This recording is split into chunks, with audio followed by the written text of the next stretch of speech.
Hello, friends and neighbors, sisters and brothers, all you citizens of the world. I'm Michael James here with Katy Hogan and Thom Clark, and we're bringing you another Heartland at Home. This one is number 28 for the week of December 5th. And we have a wonderful guest coming on today. That would be Daniel Biss. And we're going to talk a lot of politics. We're going to share some information. And we're looking forward to having you with us for however long it takes.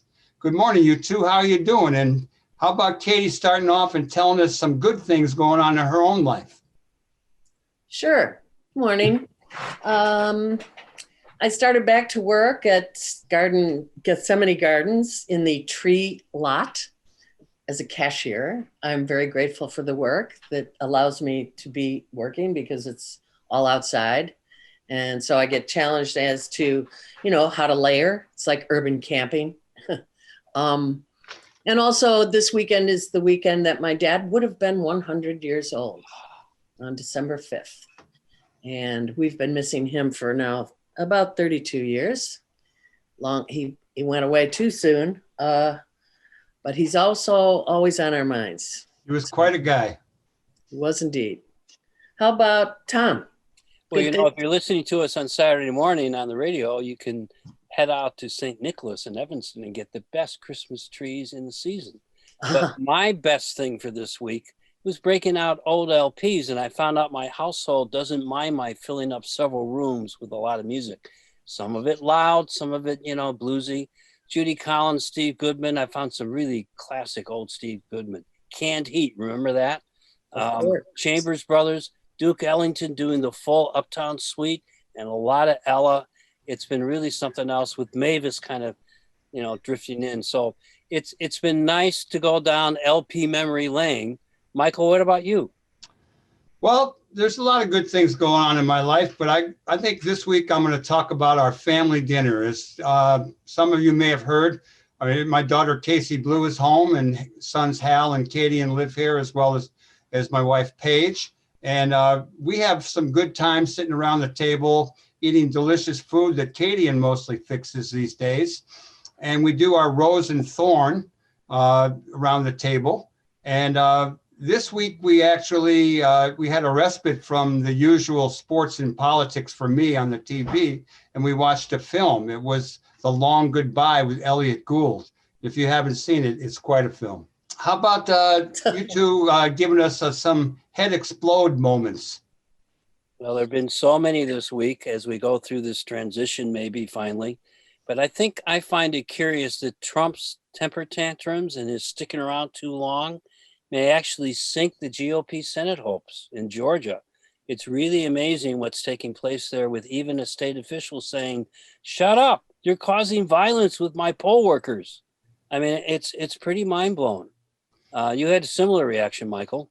Yeah, that state rep who talked about the violence, Gabriel Sterling, he's an electoral person. He was really impressive, and he really laid it on the line. And when I was watching some late night news recently, the head of, a lawyer for the Republicans in Georgia, he told Trump supporters not to come out and vote for the two senatorial candidates unless they would go to the legislature and call for a new election. Unbelievable. So, people in the Midwest are wondering how they can best help in Georgia. Our guest from last week, Del Marie Cobb, has a great column this week in her Ida's Legacy. She has the contact information for both the Democratic candidates, Raphael Warnock and Jeff Ossoff.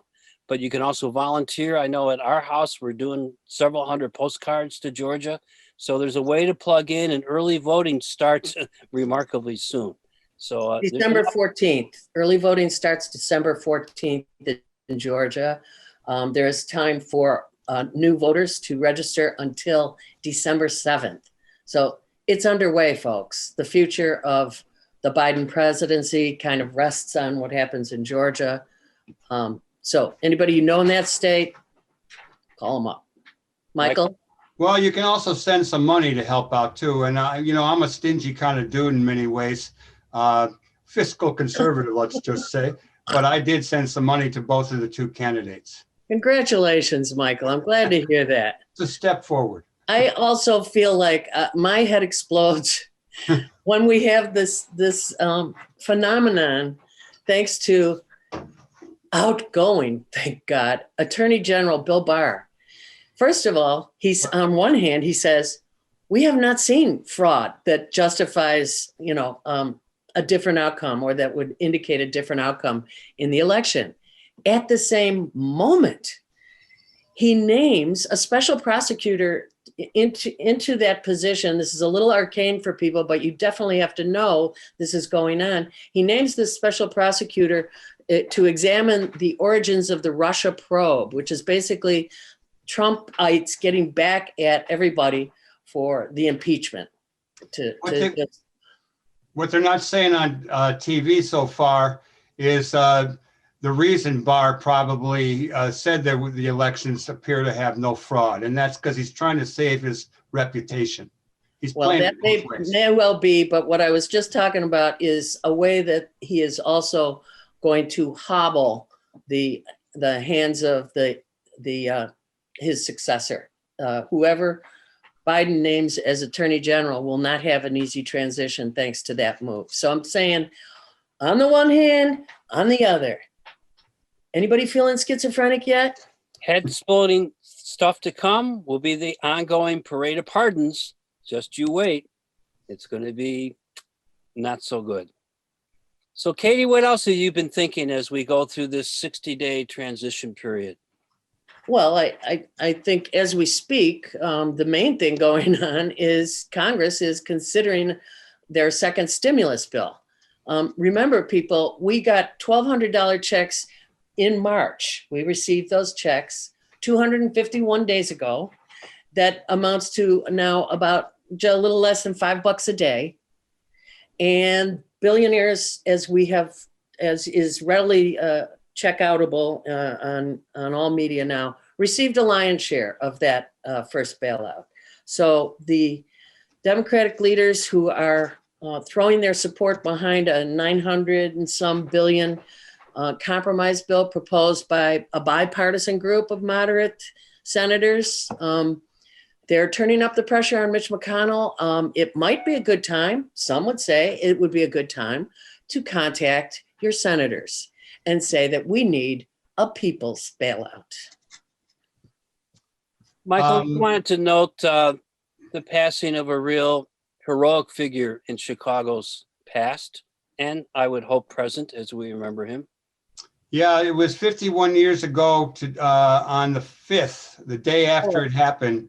On December 4th, the police from Chicago under Ed Hanrahan and the COINTEL program, which was designed to sabotage the leadership in the Black community by the FBI, assassinated Fred Hampton after having set it up so that he was drugged in his sleep.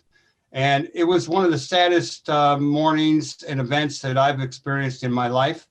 And, he was a young 20-year-old activist, head of the youth NAACP in Maywood, and he was in and out of prison on chumped up charges.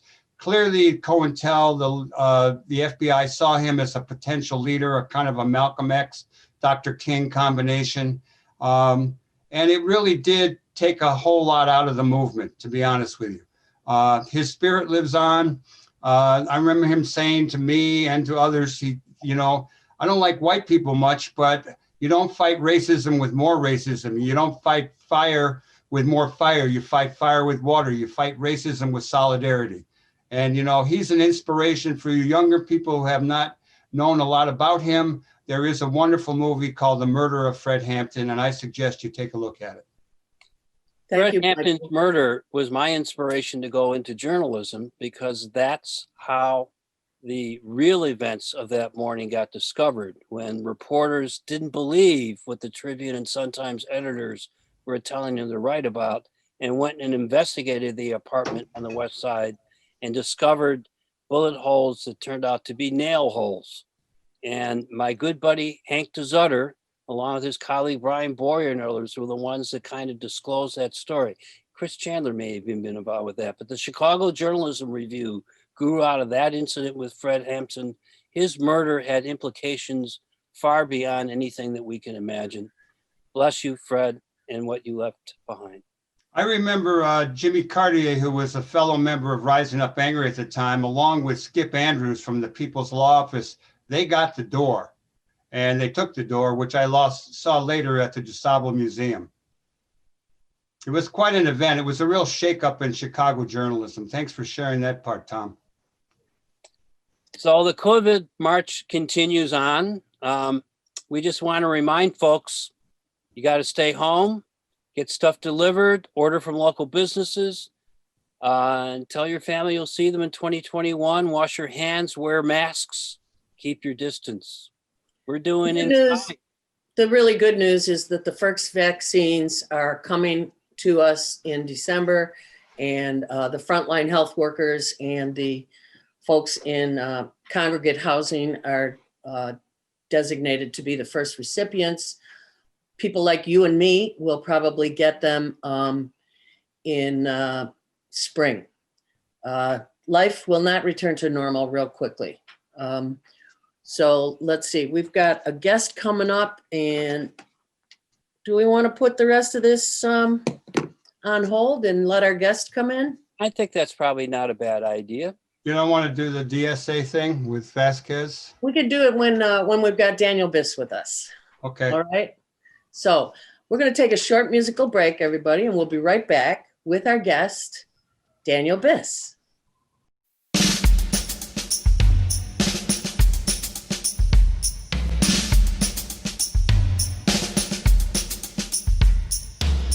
The problem is all inside your head, we all agree. You were voted out, so now you're just a wannabe. We'd like to doff your ass from public property. There must be 50 ways to leave the White House. You know it's really not my habit to intrude, but the Oval Office ain't the place for you to sit and brood. It's time to just move on, 'cause you're redefining rude. There must be 50 ways to leave the White House. 50 ways to leave the White House. What's admitting that you lost cost? Grow a pair and backtrack. Let go of that plot you got. There's no foul play. We can help you look for the door. That's what elections are for. On your very last parade day, just hit the highway. So do your little pout, and have a little Mont Blanc. It will not a thing bring, however you cling. Swing away to your coast, folks. That's first and foremost. This country's not a king thing, even though it might sting. That was hysterical. I don't know if everybody caught the words on that song, but 50 Ways to Leave the White House. It's a nice little song to start your day, maybe every day for the next, 2 months. Hey, we are so happy to welcome our former Illinois State Senator and now candidate for Evanston Mayor, Daniel Biss, our good buddy. Welcome back to Live from the Heartland, Heartland at Home now. Yeah, thank you. I'm inclined to say it's great to see you. I don't know if this counts. It's great to see you on a screen. I miss seeing you in person, but really appreciate the invitation.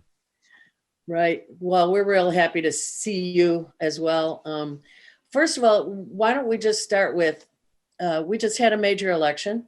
We're about to have one of the more significant transfers of power in our recent history.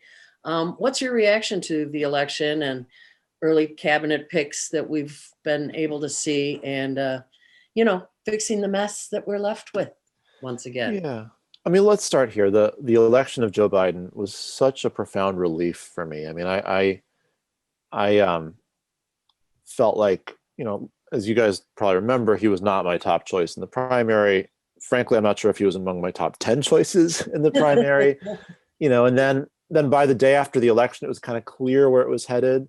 And yet, even with all that, the moment on Saturday morning when it was kind of announced by the media outlets, I just felt this wave of relief. This weight lifted, and it is tremendously important. substantively, and I just think for the country to have made the statement of rejecting this guy. So let's just start there.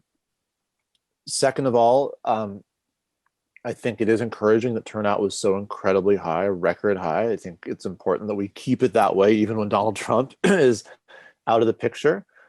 I'll be honest, it's terrifying to me that 73 plus million people still voted for this guy, including a bunch of people who didn't vote for him last time, right? There's a lot of people who last time were like, not so sure.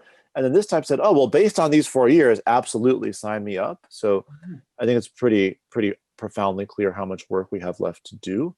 And, the last thing I'd say about the elections themselves is that the down ballot results were not so great. And, there's a critical runoff, two runoffs happening in Georgia. But I think that there's a big question mark about how much Joe Biden's going to be able to accomplish, and something we're going to have to push hard on. As far as the early picks, I think they're good. Again, Joe Biden's not from my wing of the Democratic Party, and so he's not picking who I would pick or who my candidates would have picked. But he's picking qualified, competent, diverse people who reflect not just, let's say, quote, his faction of the Democratic Party, but reflect the whole faction. There are progressives in the cabinet. There are people who are interested in full employment and really reining in Wall Street. And so I think all in all, he's picking a good, qualified, skilled team to do what I think is fundamentally in his heart, which is just kind of bring the Democratic Party together and move forward on things that we can have consensus on. And, my view is there's a bunch of stuff we don't have consensus on that I also want us to move forward on. But if we're able to move forward on the things that we do have consensus on, that's a massively important step for the country. And I'll take it for now. What would be some of those specifics? What's that? What would be some of those specifics you think he could move forward on? Well, I think there's a big question mark with the extent of the legislative ability for cooperation, right? So, for example, Democratic Party is pretty much unified around a $15 minimum wage. That's a big deal. That would change a lot of lives in this country. And by the way, we were not unified as a party on that as recently as 4 years ago. So that's progress, and something that I could see happening in a world where there's even a very, very narrow Democratic majority in the House and Senate. Clearly there's a strong interest in moving in a pretty dramatic way around things like childcare and leave. These are important things that would change lives, where, again, Democrats as recently as 4 or 8 years ago were not all on the same page, but there's much more agreement now. And then finally, of course, on climate, where actually after taking a lot of heat from climate activists throughout the primary, the position and the platform that Biden put together in conjunction with a lot of delegates from the Bernie wing of the party was a really strong platform. So the Biden campaign platform on climate was good.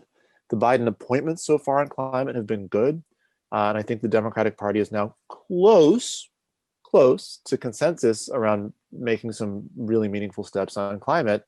The question is, will we be able to eke out that narrow Senate majority? If so, will some of the most conservative members of the caucus, like Joe Manchin, make it difficult or impossible to make progress? And then, to the extent that it's going to be hard or impossible in the legislature, how much can Biden do through executive action? And it seems through his appointments, he's willing to push the envelope there. Thank God.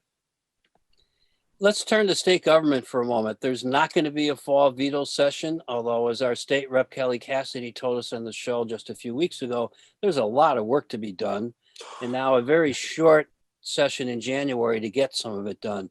What do you think the priority should be with all the stuff that needs to be fixed in the pandemic budget year for the state? Oh my God. I mean, it's just a unbelievable list, right? So let's start with the bad news. The fair tax failed badly. So we don't have a fair tax. That strikes a terrible blow against the cause of economic justice and tax fairness in the state, and it creates a very serious revenue problem immediately. So we've got a emergency budget situation on our hands because that referendum failed, and obviously our legislators and governor need to work on that very, very quickly. I think there was some buzz right after the election. They might just zip down to Springfield and pass a flat tax increase. But understandably, the appetite for that is very, very low, and so the question then is, what do you do to fill that hole? So that's a huge emergency. And then obviously just around the current public health measures, vaccine distribution, and then economic and social recovery from COVID, there's a ton to be done.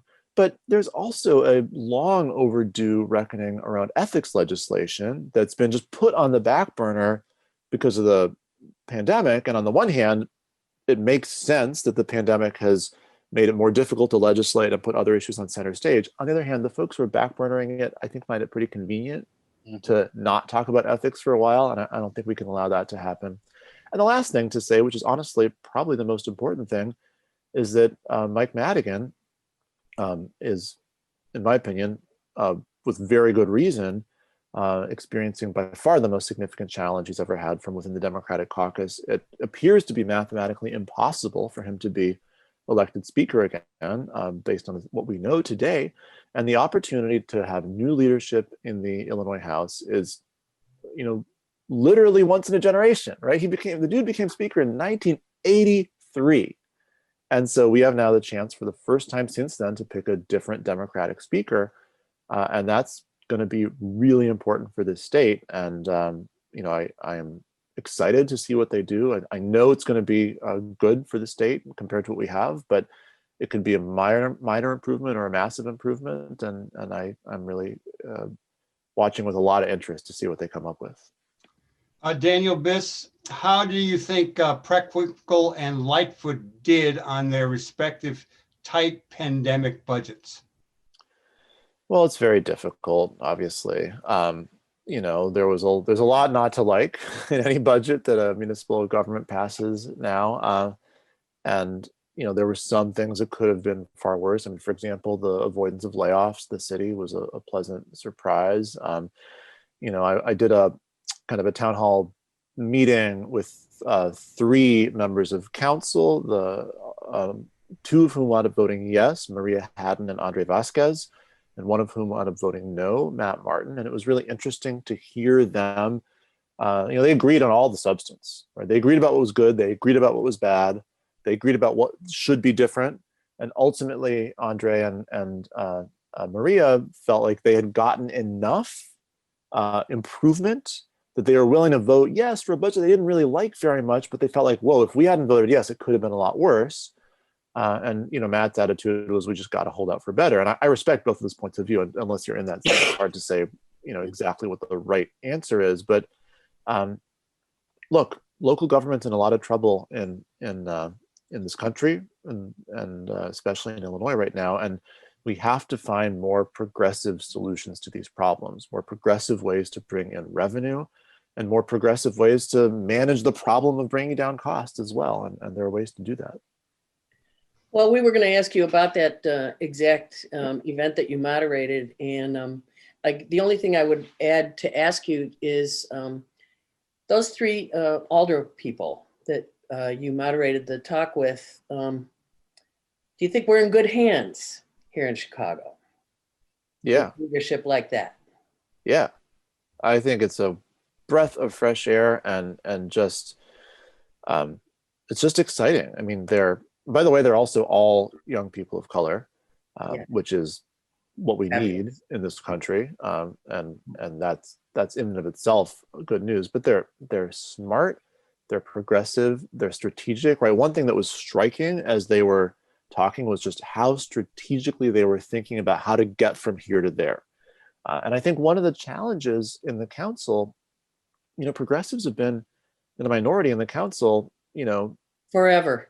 Since right, literally forever, right? I mean, literally, right? If you look at the progressive era in Wisconsin, when Bob LaFollette is the governor, we don't have that happening in Chicago at the same period of time, right? I mean, so it's literally forever. And you mentioned President Preckwinkle. I think sometimes about Alder Preckwinkle. In the early days when she was on the one end of a lot of 49-1 votes, or maybe she and Joe Moore would be on the 2 end of some 48-2 votes against Mayor Daley back in the day.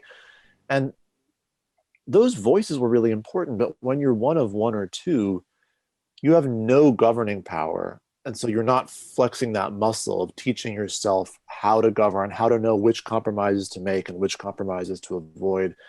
And what we've seen now as the progressive ranks in council have grown is that these new members are taking very seriously the question of, okay, now that we're looking at, depending on how you count, 6 or 10 or even 20 members, which is not 26, it's not a majority, but it's a faction that can wield significant power. We don't want to just talk. We don't want to just articulate what we would do if. We want to start doing now. And I think these are the people I would like to be in those rooms at those tables, figuring out how to wield power. So given the backlash that both Andre and Maria got for their vote, I'm hoping that they're able to surf those waters smoothly as well. Daniel, on that note, though, could you maybe address the dichotomy or how activism and being in politics go up against each other? They're not always in sync. A lot of times the activist is taking an issue that is not that popular or certainly not the rule of law, and they're challenging it. And then you've got the politicians, trying to get a little bit ahead. Obama, I think, is quoted in an article that I saw him both on TV and I think it's in the New York Times, where he says, if you talk about defund the police, you got to know that you're going to lose a big chunk of your audience. On the other hand, so he's, prepared to move a little bit at a time. How about you, as someone who's been in politics, but sort of is closer to the activist wing? What's your thought on that? Well, I think the most important thing is to understand that both roles are valuable, right? We get in trouble when politicians get pissed off at activists saying, oh, you guys don't understand, you're purists over there and you don't know the compromises they have to make. No, it's not that activists don't understand, it's that everybody is playing a different role and those roles have to integrate to move the ball forward, right? So Obama was making a great point, which is that if you're running for office in most of this country and you say defund the police, you're not going to help yourself get a majority of the votes, and then you're going to lose, and then you're going to have no ability to make any change. That's correct. And people who are running for office need to know that and respond to that and say, I'm trying to build a majority coalition here, and I need to find a language and a rhetoric that will allow me to build that majority coalition. At the same time, an activist might say, I'm not running for office. I'm also not a campaign operative. I'm trying to fundamentally change the paradigm of how our country thinks about issues. And if I can jolt you into attention, even if I turn off 60% of the people, as long as I'm making those other 40% think differently about something, I'm making progress. Both of those analyses are correct. Both of those people are right. And they're making the right decision given the tools and constraints that have been imposed upon them to make change. And so one thing that I've been telling people as I'm running for mayor of Evanston now that I can't wait for the time that people are protesting outside my house as mayor. And people sort of laugh at me when I say that. And my point is that— What's your address? It's on matter of public record, buddy. It's 3255 Central Street. Come over this afternoon, but wear a mask, please. I think that elected officials who really want to do bold things can only be successful if activists are one step ahead of them and pushing them further and provoking conversations in the community that wouldn't otherwise happen. And so obviously, for an activist who is looking at the question of, was the police budget decreased enough to my liking, or is any property tax increase during a pandemic when people are out of work acceptable? An activist might just say this budget is bad and I'm mad at a member of council for voting yes. And that's a position that I would guess that both Andre and Maria respect and honor.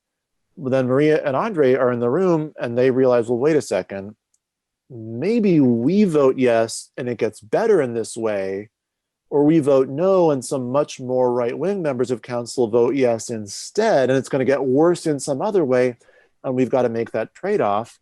And what I like about Andre and Maria, and Matt's like this too, but he doesn't have the same issue in his hands right now, but what I like about Andre and Maria is they're super transparent. They're explaining, there's no backroom deal that we have to guess. They're explaining what they got for their community and for the values their community believes in exchange for their yes vote. They're explaining how they believe that their decision-making process made the outcome better. And then people can judge.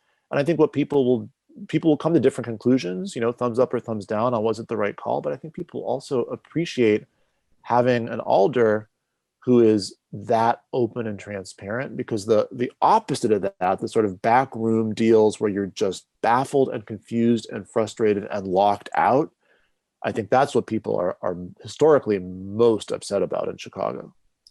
Daniel Biss, you've been a state legislator, you've been a policy wonk, you've helped other politicians. Now you want to run for mayor of Evanston? I mean, it's largely I detect some skepticism in that tone. Well, it's largely an honorific post. You hire a city manager to actually run the city, right? So what do you get to do as mayor that lets you put another important thing on your resume there? What will the people of Evanston expect from a mayor, Daniel Biss? Yeah, it's a great question. And you're making a really important technical point here, which is that the government of a town like Evanston is the management of the city government itself is done by the city manager, and the mayor and the council, they set the direction, they set the policy. And so, I'm not going to be in there,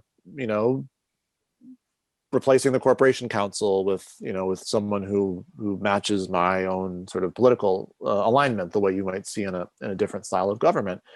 But what I will be doing is setting the policy direction on these big questions that are facing us right now. Not only the extreme challenge of navigating through COVID and the recovery, but the big policy questions that are on the forefront of the national agenda around policing and designing appropriate alternatives to policing to create a sense of shared public safety that is just, around housing and affordability and segregation, and quite frankly, also around climate. These are issues where the policy decisions of a municipal government have a tremendous impact.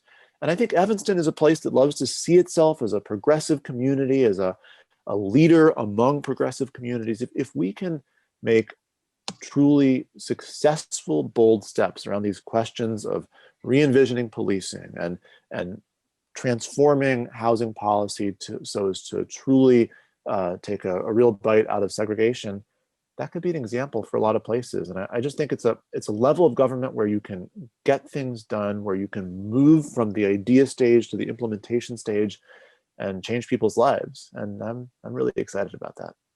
Daniel, what's the competition for you in this race? And if you were a betting man, would you bet on yourself? And what do give us some views on that. I was going to ask you what you'll do better than your predecessors, but I think you've answered that. I'm not in the legislature any longer, so I don't remember the rules, the laws about whether I'd be allowed to bet on my own campaign. But I think just to play it safe, I'll stay out of the prognostication department. Yeah. There's two other people running for mayor, which is great. One of them is a very young man by the name of Sebastian Knowles. He's, I think, a junior in college. And, I've had a chance to talk with him on the phone. He's just obviously a committed person who wants to make a difference. And, I think it's really, really, really positive for the community to see somebody of that age want to step up in that way.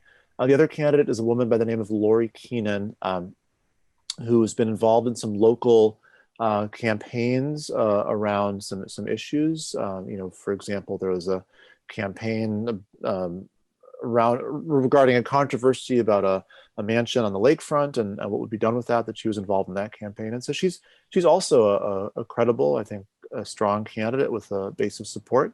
But I would just make the argument that in the course of my time in the legislature, I did two things. One, I demonstrated the ability to deliver on progressive values, not just to have have policy positions, but to actually get something done in government to change people's lives consistent with the progressive values that are the hallmark of a town like Evanston. And the second thing is I obtained a whole bunch of knowledge and relationships that will make me well positioned to interface effectively with state and federal government in a time when municipalities need help from state and federal government more than ever before. And so I think it's a useful time for someone with my kind of experience to move into this office, because frankly, Evanston needs help from our federal delegation and from the state, and I'll be well positioned to accomplish that. What, as mayor, what would you be doing to improve the interaction with neighboring Chicago, which is us in Rogers Park? For example, the lakefront protection that we share, because climate knows no borders. Also, gangbangers know no borders, and we've had a lot of shootings of late on the border between Evanston and Chicago. It will come up again sometime, the Lakeshore Drive extension, like ideas of putting a road in the lake. All right, so there's a few things. What do you think about any and all of the above? Yeah, I mean, these borders are totally artificial, right? The very few things that matter, no borders, right? Tax policy knows borders, and police precinct boundaries, no borders, but actual human behavior doesn't know borders, especially the border like the one between Rogers Park and Evanston. Really? And so we just need to have very good, close collaboration. And by the way, that's the hallmark of this job. I mean, I think Tom's point about like, hey man, does the mayor of Evanston really have any power inside the Evanston city government is a fair point.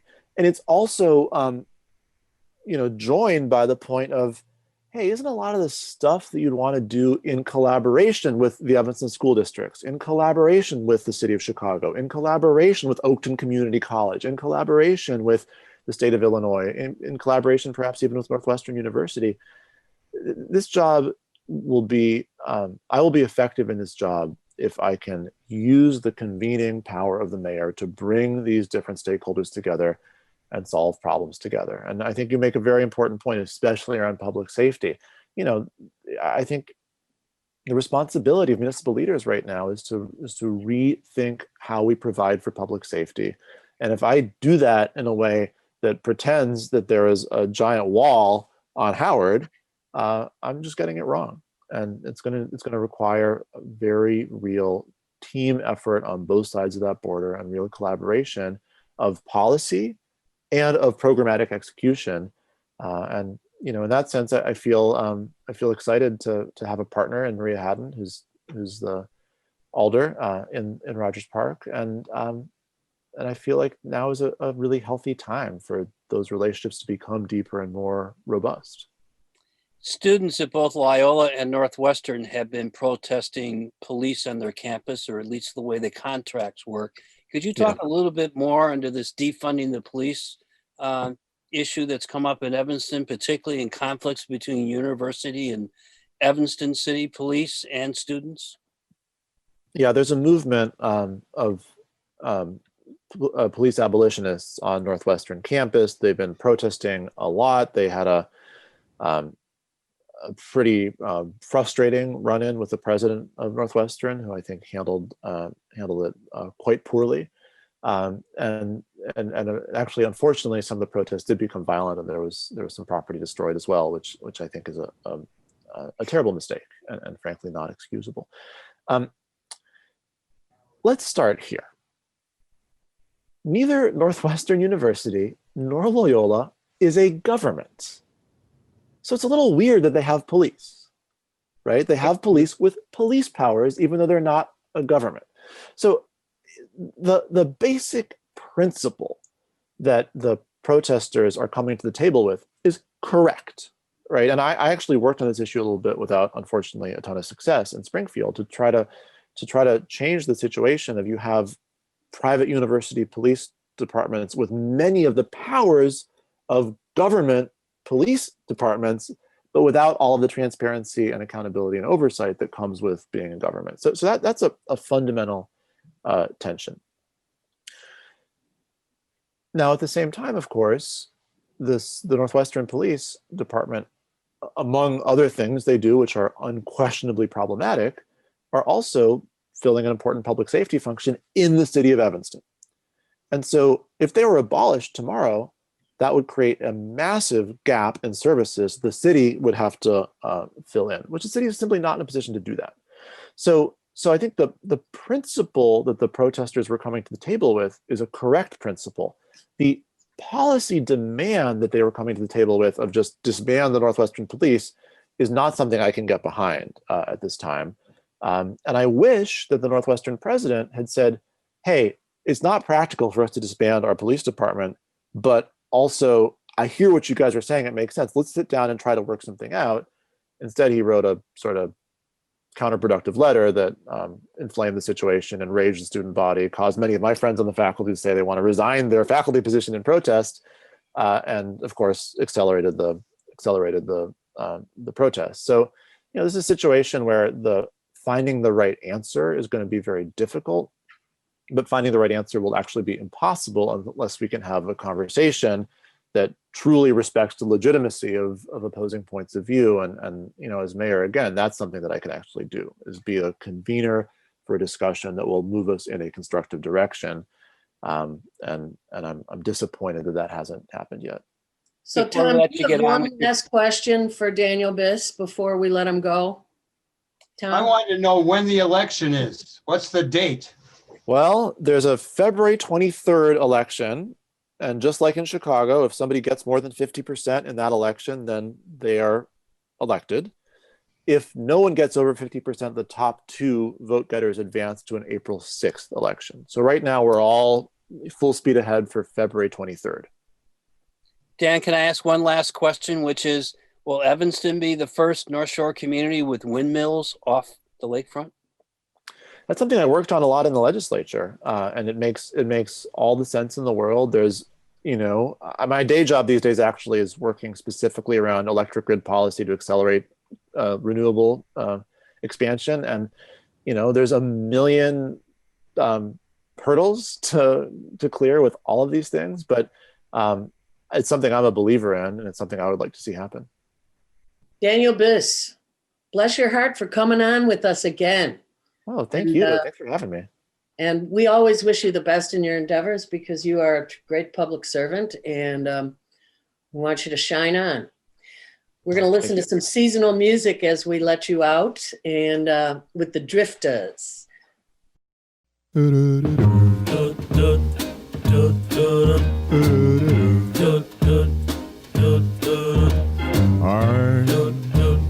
dreaming of a white Christmas, just like the ones I used to know, where those treetops listen and children listen to hear sleigh bells in the snow. Then I am dreaming of a white Christmas, with every Christmas card I write.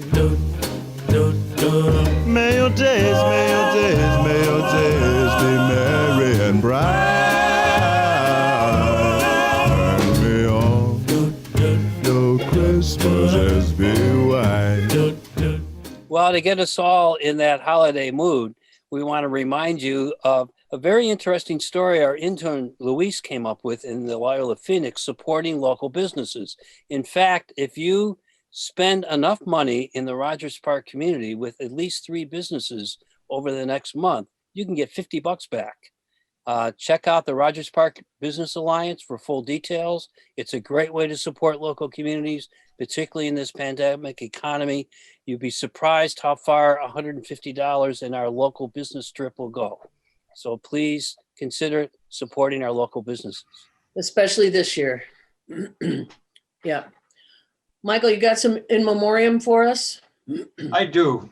And I have a few, and I'm going to start off with one that was very close to me. And Katie, you also know this person. Wonderful man. I got a call early this week from Cuba Birnbaum, who is the football playing son of a good pal, Robert Birnbaum. And he called to let me know that his dad had passed. I knew that Robert Birnbaum had cancer. He had sent me a note. We had planned to get together last winter until the COVID hit. He was going to do an interview with me. And And I knew he had cancer, but as he told me, in the words of Mississippi John Hurt, I ain't dead yet. And he was quite a guy. I first met him when we went to Nicaragua together with Athletes United for Peace. We later went to Cuba 2 times, and I would share one story about that. And he but named his first- son Cuba? He did. I love that. And he's very, he was wrapped up in his son's stuff a lot. And his son is quite a young fellow. And Robert, he came from Germany originally, grew up in Chicago, was an athlete himself. I know he ran marathons, but he founded a newspaper which he sold in Boston called Stuff Magazine. It had lots of interviews with literary people. He took a lot of photographs of literary giants as well as Studs Terkel. He had a website called Our Man in Boston.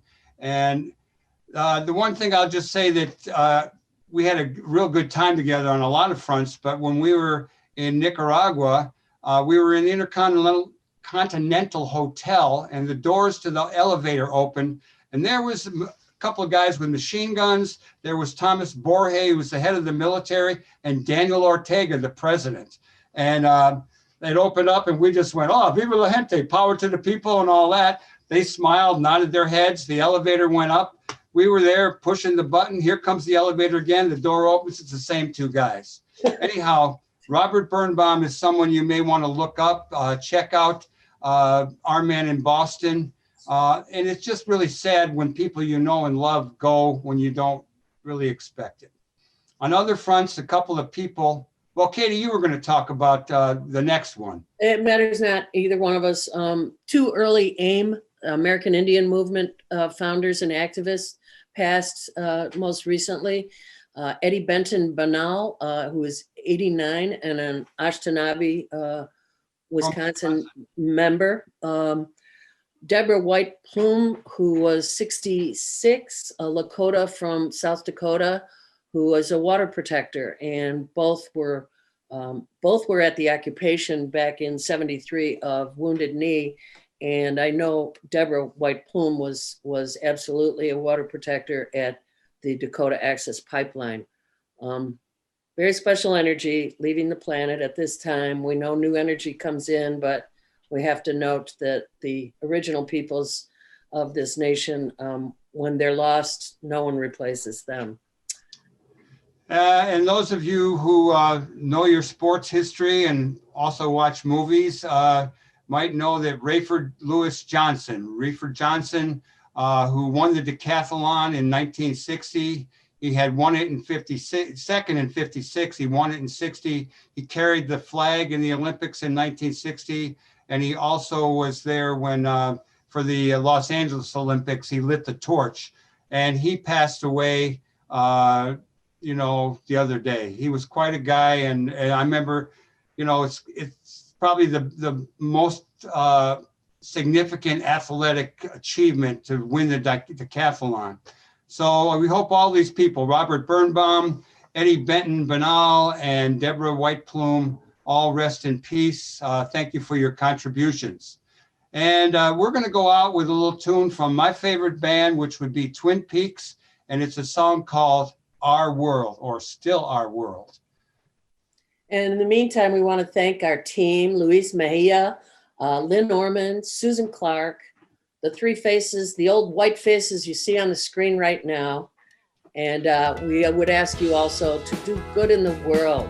The world needs all the good we do. All power to the people.